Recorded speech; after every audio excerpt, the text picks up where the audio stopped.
ఏపీలో ఎన్నికల యుద్ధం ముగిసింది. మరో 4-5 రోజుల్లో కౌంటింగ్ జరిగి నేతల జాతకాలు కూడా బయటపడుతున్నాయి. అయితే ఇప్పుడు అక్కడ కొత్త యుద్ధం మొదలైంది. అదేంటంటారా? మీరే చూడండి.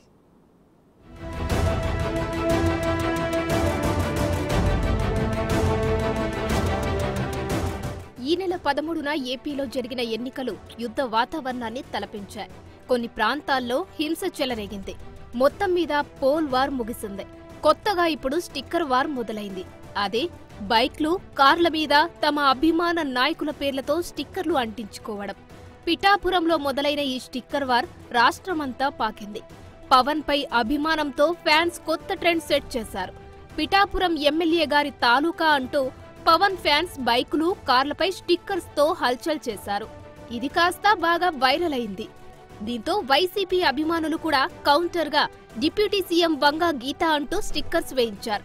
బైక్లు, కార్ల నెంబర్ ప్లేట్లపై స్టిక్కర్లతో హడావిడి చేస్తున్నారు. సోషల్ మీడియాలో ఇప్పుడు స్టిక్కర్ల రచ్చ వైరల్ గా మారింది.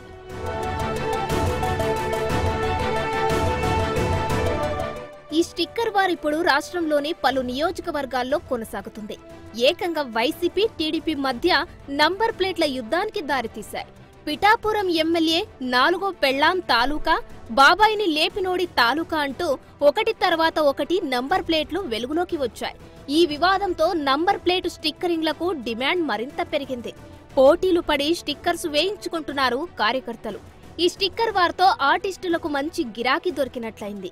గతంలో ఎన్నడూ లేని విధంగా గిరాకీ వస్తుందంటున్నారు స్టిక్కర్లు వేసే ఆర్టిస్టులు.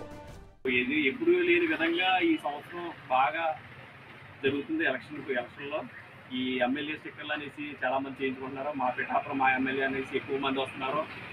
నా పరంగా అయితే నేను అన్ని పార్టీలను సమానంగా చేయాలా, అన్ని పార్టీలను సమానంగా చేసుకోవాలా వ్యాపారం. కానీ ఈ సంవత్సరం మాత్రం చాలా ఇదిగా ఉంది. అన్ని రకాల పార్టీల వారు వస్తున్నారు.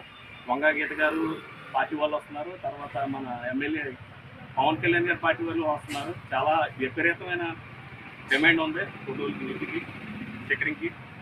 నెంబర్ ప్లేట్ కనిపించకుండా ఇష్టం వచ్చినట్టు బైక్లు, కార్లపై స్టిక్కర్లు వేసుకుంటే కేసు నమోదు చేసి వాహనాలను సీజ్ చేస్తామని హెచ్చరిస్తున్నారు రవాణా శాఖ అధికారులు.